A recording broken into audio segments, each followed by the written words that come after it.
If you want to get the most out of your PC and get the highest FPS possible in Rust, you've come to the right place. In this video, I'll show you the best settings in Rust for PvP, high FPS, great image quality, and low input latency. I'm gonna try my best to boost your FPS by at least 30%, no matter what PC or laptop you have, and help you get rid of those annoying stutters and lags, so you end up with an extremely responsive and great feeling game.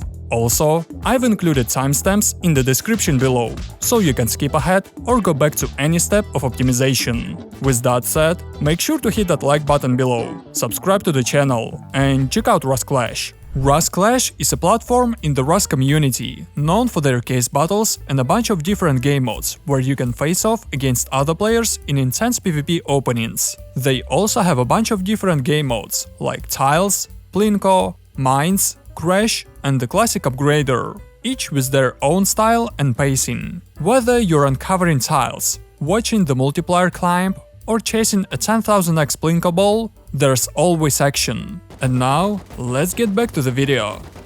Before starting any optimization, I highly recommend saving your current config, so you can restore your settings if something goes wrong. Also, this will allow you to completely reset the game to its default settings, to get rid of all the bugs and compatibility issues. To do this, open Steam, go to your library, right-click on Rust, then Properties, and disable Steam Cloud. Next, go to Installed Files, browse, and copy CFG folder to your desktop. If you're currently having any issues with Rust, or if you want to reset the game settings, go to CFG folder and delete all the files here. Keep in mind that this will delete all your settings, keybinds, commands, and everything else. The game gets reset to its default settings. If you don't want to do this, just skip this step. Once you have deleted these files, go back to Rust settings in Steam. Click this button here and wait a few minutes. Now you have a completely fresh game. To restore your old settings, just drag your old CFG folder into Rust folder and click Replace the files. That's it. Now open Rust. Go to Options, Audio, and first turn off the music so it doesn't distract you. And let's begin with the settings that won't affect your game's performance, but can give you a slight advantage over other players. I'm talking about gameplay settings, audio settings, user interface, controls, and accessibility settings. First, change the field of view to the maximum value to see more of what's happening at the edges of your screen. Make sure the head bob and hard punch options are disabled. Otherwise, your screen will shake while you're running, picking up items, or taking damage, which is very distracting. And you can leave the rest of the settings in this section as they are. The only thing you can change is to turn off game tips if they're annoying you. Next, change nudity to underwear. Turn off all other settings in this section, except for show blood. If you turn off show blood as well, then you won't know when you take damage, since you've disabled the hard punch option. In the physics tab, set max gips to 0, then open the console by pressing the F1 button and type effects.maxgips -1. This will allow you to get rid of all the particles when you destroy any building blocks or deployables, which can give you a huge advantage during a raid, when you blow up a door or a wall.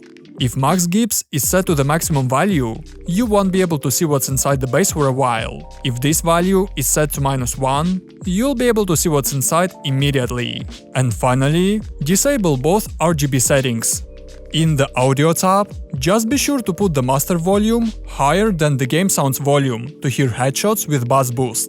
For example, set the master volume to 0.8 and the game sounds volume to 0.6 or 0.7, and set the rest of the sound settings to 0.2, so they won't distract you too much.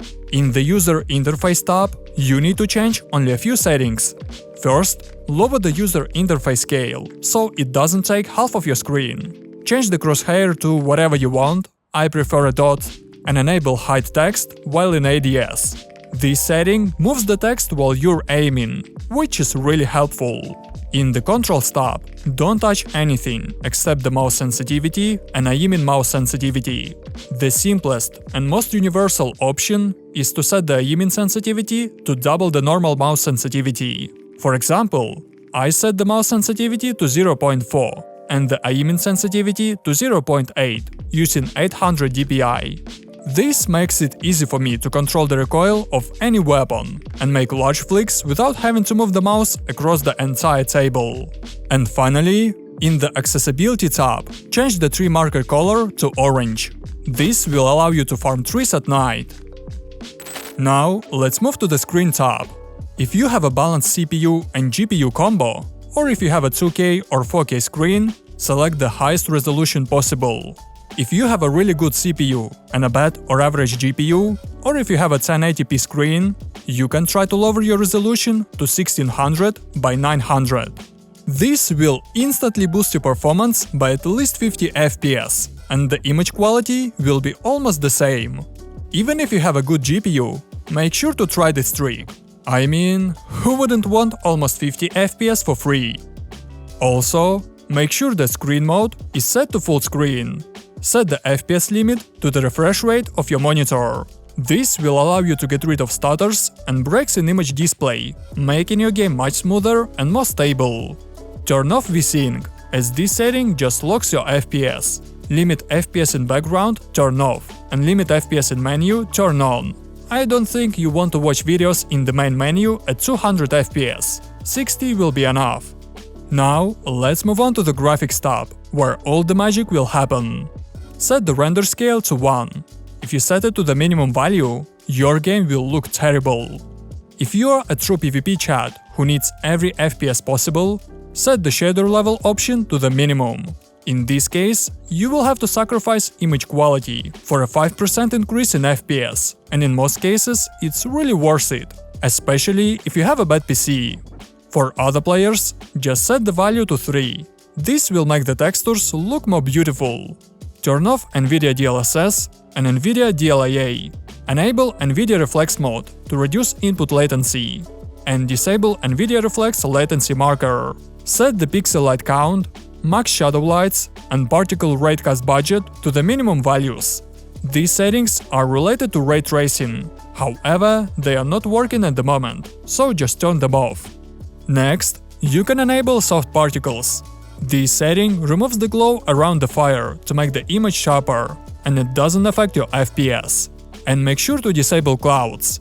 If this setting is enabled, you will immediately lose about 20 FPS, a completely useless option. As for the draw distance, just set it to 1500. This is the optimal setting, allowing you to see as far as possible, while maintaining a decent FPS.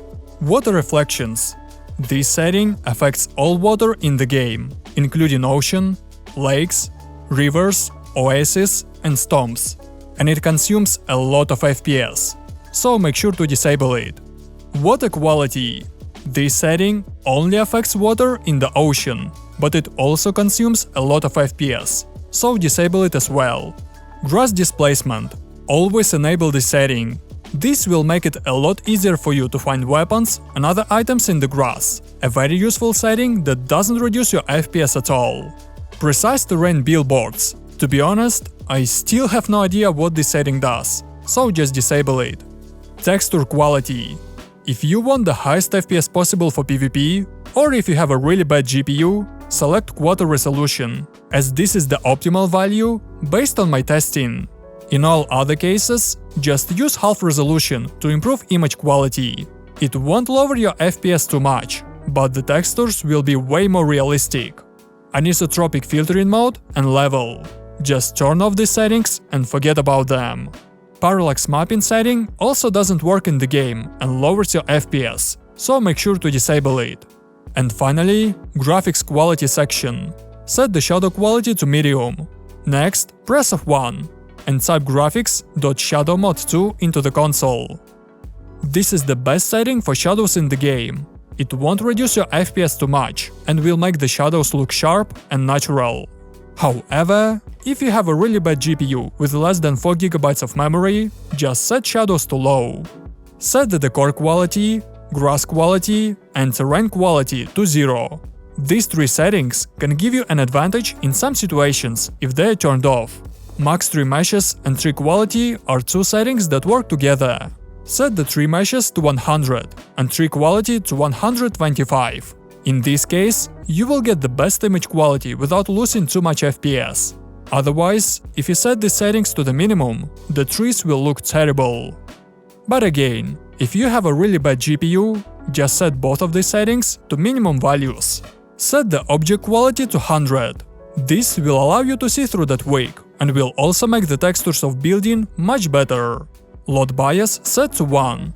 This is the only correct value for all PCs. If you use a lower value, you will not see animals and some objects in the distance. If you use a higher value, nothing will change, but you will lose some FPS. And finally, set the particle quality to 0. In the Image Effects tab, you have two options. If you want a beautiful image, use my settings. You will lose a few FPS, but it's worth it. These settings will enhance your gaming experience by adding shadows, sun rays, and other effects, making your game more enjoyable to play. If you want maximum performance, use only these settings. As for anti-aliasing, you will have to find the right setting yourself. In most cases, it's best to just turn the setting off, but you can try using a fixed IA anti-aliasing. And finally, in the Experimental tab, disable the first two settings and enable Automatic Processor Affinity. Also, set GC buffer to the maximum value. The more memory you allocate for this, the less stutters you will have when you run around the map. Here's a fast review of all the settings you should have.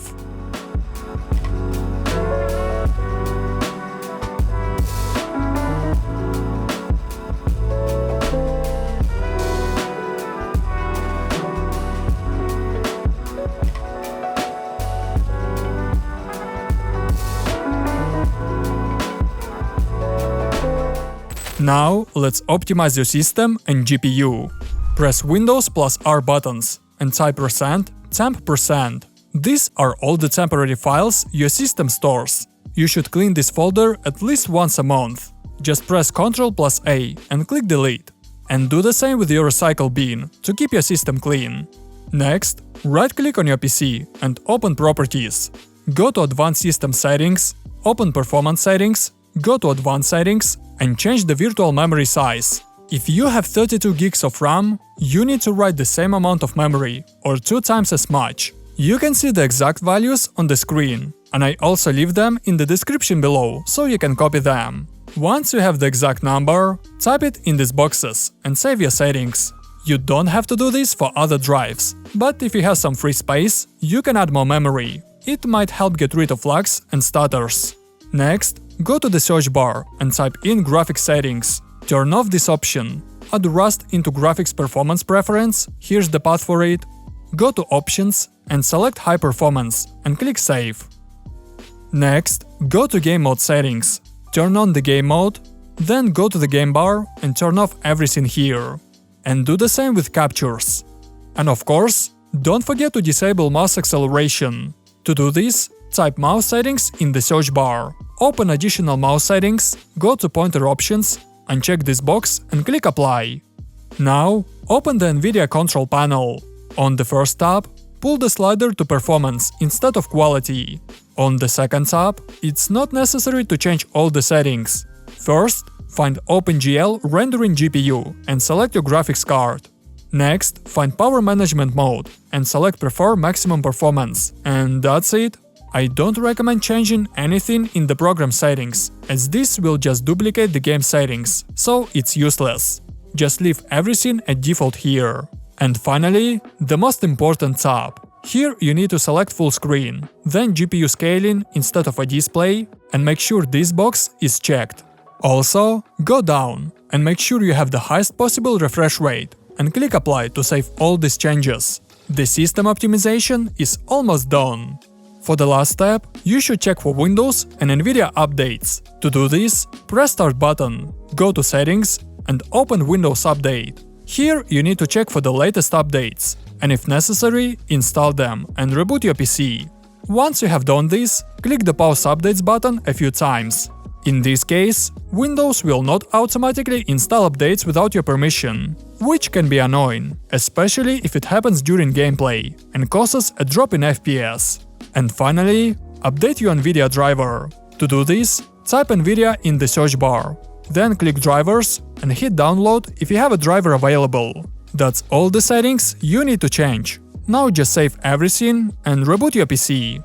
Write in the comments below what PC specs you have and how many FPS you get, so other players can compare the results.